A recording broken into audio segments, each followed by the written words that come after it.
सावरकर माने तेज, सावरकर माने त्याग, सावरकर माने तप, सावरकर माने तत्व, सावरकर माने तर्क, सावरकर माने तारुण्य, सावरकर माने तीर, सावरकर माने तलवार, सावरकर माने तिलमिलाहट, सागरा प्राण तड़मड़ला, तलमड़ाती हुई आत्मा,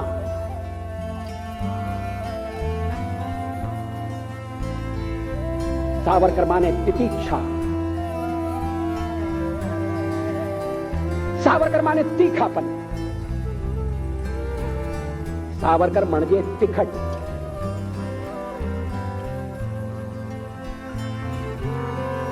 विनायक दामोदर सावरकर, इनका नाम भारतीय इतिहास के ऐसे लोगों में आता है जिन पर सबसे ज़्यादा विवाद खड़ा किया जाता है।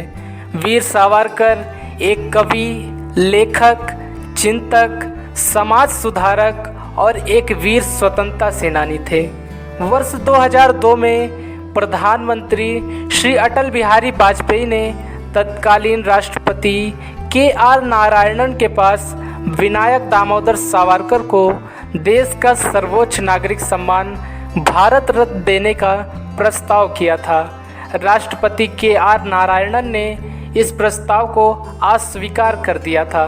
दोस्तों, आइए जानते हैं विनायक दामोदर सावरकर की सच्ची कहानी, उनके माफीनामों की असलियत और उनके संघर्षों को। विनायक सावरकर ही वो व्यक्ति थे जिन्होंने देश को 1857 की क्रांति की याद फिर से दिलाई। उन्होंने इसे भारत का पहला स्वतंत्रता संग्राम कहा और 1907 में इसके 50 वर्ष पूरे होने पर सावरकर ने लंदन में एक कार्यक्रम भी आयोजित किया था। वो इस समय लंदन में वकालत की पढ़ाई कर रहे थे। उन्होंने 1857 की क्रांति में मारे गए योद्धाओं को शहीद कहकर संबोधित किया और इस पर एक किताब the Indian war of independence भी लिखी। आज़ादी की लड़ाई में सावरकर पहले व्यक्ति थे जिन्होंने अंग्रेज़ों का विरोध करने के लिए वर्ष 1905 ईस्वी में पहली बार विदेशी कपड़ों की होली जलाई थी।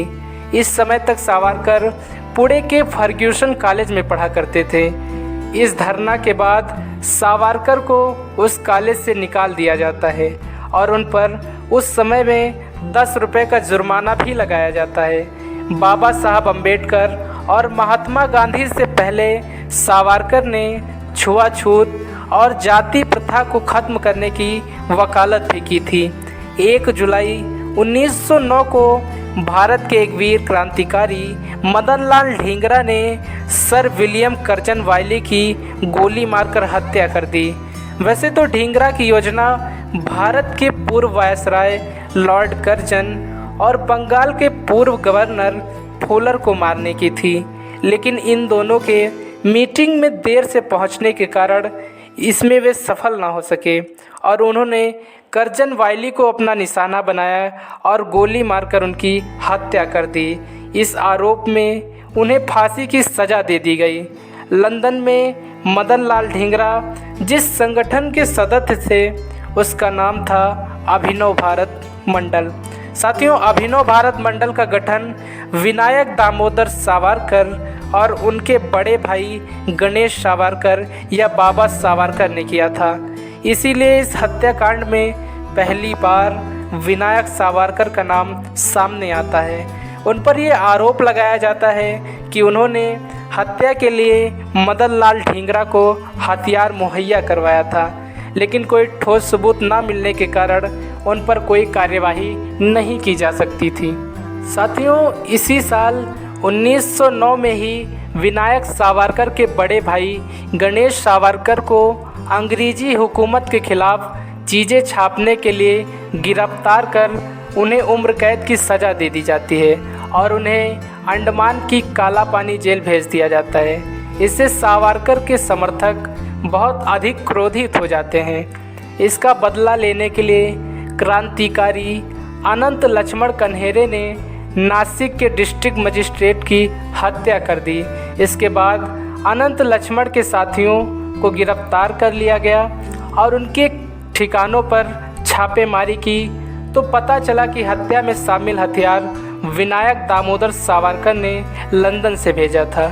इसके बाद लंदन पुलिस को ये सूचना दी जाती है और वो विनायक दामोदर सावरकर को 13 मार्च 1910 को गिरफ्तार करके भारत ले आते हैं। लेकिन सावरकर इन सबसे हार मानने वाले और इनसे डरने वालों में से नहीं थे। उन्होंने अंग्रेज़ों को चकमा देकर पानी वाले जहाज़ से समुद्र में छलांग लगा दी। वो किनारे तक पहुंच भी जाते हैं, लेकिन किनारे तक आते आते वो बुरी तरह से घायल हो जाते हैं और उन्हें फिर से पकड़ लिया जाता है। दोस्तों 24 दिसंबर 1910 को जैक्सन की हत्या में शामिल होने के कारण सावरकर को दोषी ठहराते हुए 2 उम्र कैदों की सज़ा सुनाई जाती है। ये 2 उम्र कैदें 25-25 साल की थीं और ये सज़ा लगभग 50 साल की सज़ा थी।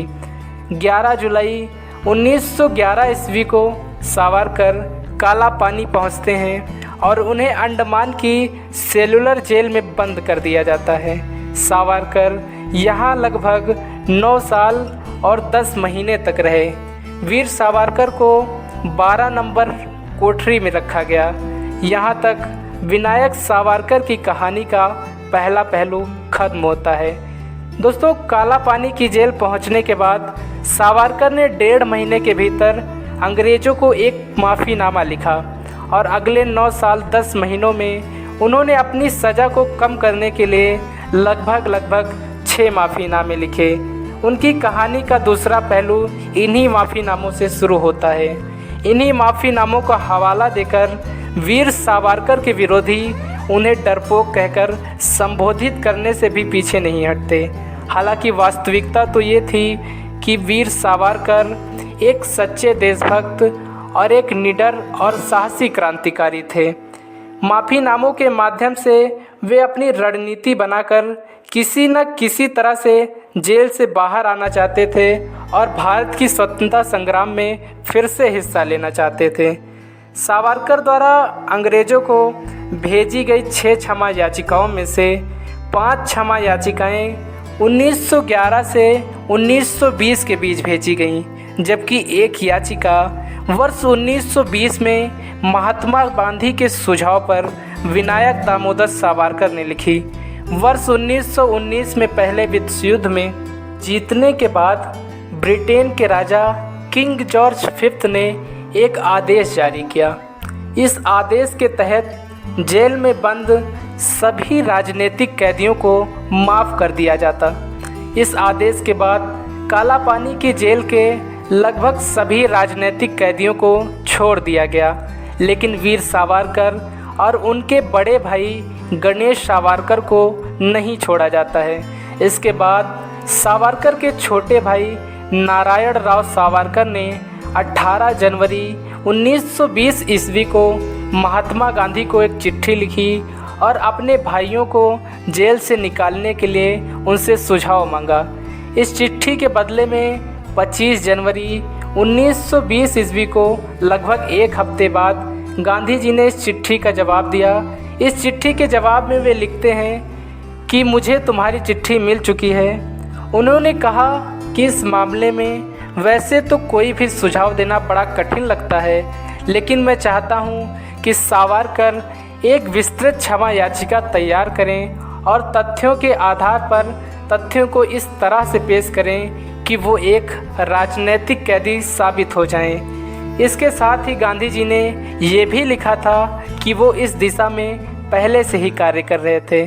गांधी जी और विनायक दामोदर सावरकर इससे पहले भी लंदन में एक बार मिल चुके थे। सावरकर ने काल कोठरी में बंद होते हुए इनकी दीवारों पर लगभग 8 से 10 हज़ार पंक्तियाँ लिखी थी, इसीलिए सावरकर को एक कवि और लेखक भी कहा जाता है। सावरकर को काला पानी की जेल में बहुत सी यातनाएं दी गईं। लगभग 11 वर्षों की कड़ी यातनाओं के बाद सावरकर को ये कहकर जेल से रिहा किया जाता है कि वो अब देश भी किसी भी क्रांतिकारी क्रियाओं में भाग नहीं लेंगे। काला पानी की जेल से आने के बाद सावरकर को काफ़ी समय तक नज़रबंद भी रखा गया। उन्होंने अपने जीवन काल के लगभग 28 साल जेल में गुजारे, जिनमें से 11 साल उन्होंने काला पानी की कड़ी सज़ा भी काटी थी। देशभक्ति की इतनी प्रबल और त्याग की इस अनूठी कहानियों के बाद भी भारत का ही एक वर्ग आज भी उन्हें वीर कहने से कतराता है।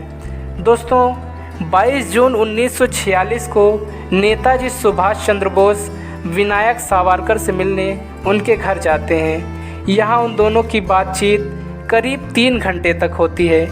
यह बातचीत 3 घंटे चलने के बाद विनायक दामोदर सावरकर ने नेताजी से कहा, अगर तुम देश की रक्षा करना चाहते हो और अंग्रेज़ों से इस देश को आज़ाद करवाना चाहते हो तो उन्हें देश के बाहर जाकर एक सेना बनाकर अंग्रेज़ों से लड़ना होगा।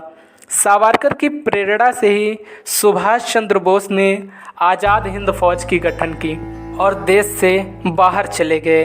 अपने संपूर्ण जीवन काल में सावरकर ने मातृभूमि की सेवा के लिए अनेकों यत्न सहे और लोगों को जागरूक करने और अंग्रेजी सत्ता को जड़ से हिलाने में उनकी अहम भूमिका रही।